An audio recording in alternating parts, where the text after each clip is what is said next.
आज प्रोग्राम था, क्या मकसद था इस प्रोग्राम का, किस तरह से भारत और दुनिया के दूसरे मुल्कों के साथ बिजनेस रिलेशन डेवलप होंगे? देखिए, हमारा जो चैम्बर है जिसका नाम है millennial India international chamber of commerce and industry and agriculture, मिसिया चैम्बर, वो हमेशा ये कोशिश करता है कि भारत की जो बिजनेसमैन हैं वो दूसरे देशों के एम्बेसडर्स के साथ, बिजनेस डेलीगेशंस के साथ मिलें और ताकि और ज़्यादा बिज़नेस अपॉर्चुनिटीज़ बढ़ें। और B2B जो हमारा बिज़नेस जो इकोनॉमी है वो सबसे इम्पोर्टेंट चीज़ होती है डिप्लोमेसी की। तो हमारे जो चैम्बर है उसका यही एक रहता है कि किस तरह ज़्यादा से ज़्यादा अपॉर्चुनिटीज़ हम भारत के व्यापारियों के लिए प्रिजर्व कर सकें।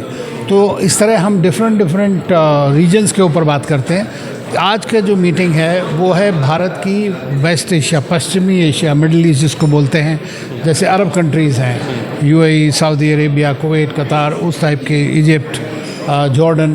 तो वहाँ के जो एम्बेसडर्स हैं बहुत सारे, उनको हमने बुलाया आज की डेट में, और उन्होंने आकर के अपने देश में क्या क्या अपॉर्चुनिटीज़ हैं, किस तरह से इंडियन बिज़नेस काम कर सकती हैं, उनसे बातचीत किया।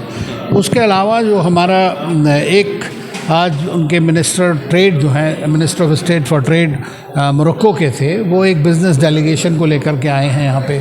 और वो business delegation agriculture sector, food processing sector में और टेक्नोलॉजी वगैरह में काफ़ी इंटरेस्टेड है।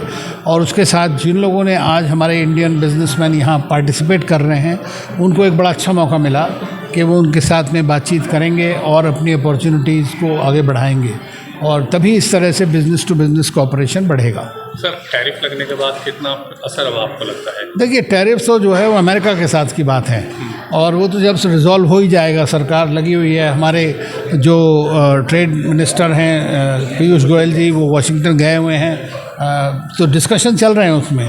लेकिन हमारे ये जो दूसरे देश हैं, ये हमारे लिए बहुत बड़ा मार्केट है। अगर आप देखें तो मिडिल ईस्ट का जो मार्केट है $240 बिलियन का है। अगर उनको हम एक साथ कर दें तो लार्जेस्ट ट्रेडर पार्टनर हैं हमारे, सबसे बड़े नज़दीक में हमारे हैं एकदम से।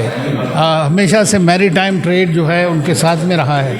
तो हमें उस अपॉर्चुनिटी करना है। हमारे भारत के 9.5 मिलियन लोग जो हैं, 95 लाख लोग जो हैं वहाँ पर रहते हैं। तो और वो आपको समझ लीजिए कि कम से कम नहीं तो 60% का मतलब आपका जितना टोटल फॉरेन एक्सचेंज है उससे 10% फॉरेन एक्सचेंज वही कंट्रीज से आता है। हज़ारों कंपनीज़ हैं। UAE आज हमारा तीसरा सबसे बड़ा ट्रेडिंग पार्टनर है। सऊदी अरेबिया चौथा बड़ा ट्रेडिंग पार्टनर है हमारा। तो इन कंट्रीज़ के साथ में बहुत इंपॉर्टेंट है। तो टैरिफ वैरिफ का इनके साथ फ़र्क नहीं पड़ता, क्योंकि अभी हमने, आपको याद होगा कि पिछले 2022 में कम्प्रहेंसिव इकोनॉमिक पार्टनरशिप एग्रीमेंट एक साइन किया था हमने UAE के साथ, और अब हम कर रहे हैं गल्फ़ कंट्रीज़ के साथ, GCC कंट्रीज़ के साथ में कर रहे हैं। अभी हमने ओमान के साथ फाइनलाइज़ किया है, कतार के साथ। तो हमारा वो 0% पर ट्रैफिक हो रहा, जो भी ट्रेड होगा। तो इसलिए हमें उस ट्रेड की कोई चिंता नहीं है। मार्केट और खोलने हैं, और हमारा यही अप्रोच है कि किस तरह से हम और भारत के जो व्यापारी वर्ग है उनके लिए नई अपॉर्चुनिटीज़ खोलने में मदद करें सरकार की। आज मिडिल ईस्ट के कितने देशों के राजदूत यहाँ पर पहुँचे हैं? हमारे पास जो थे 8 राजदूत थे जो आए हैं, और उन्होंने यहाँ पर रहे पूरा टाइम, उन्होंने अपने प्रेजेंट किया। उसके अलावा 2 राजदूत जैसे कतार और सीरिया के थे, वो बोले नहीं लेकिन वो आए थे। और हमारे पास काफ़ी कमर्शियल काउंसलर जिसको बोलते हैं, जो ट्रेड से डील करते हैं, वो काफ़ी देशों के यहाँ पर थे।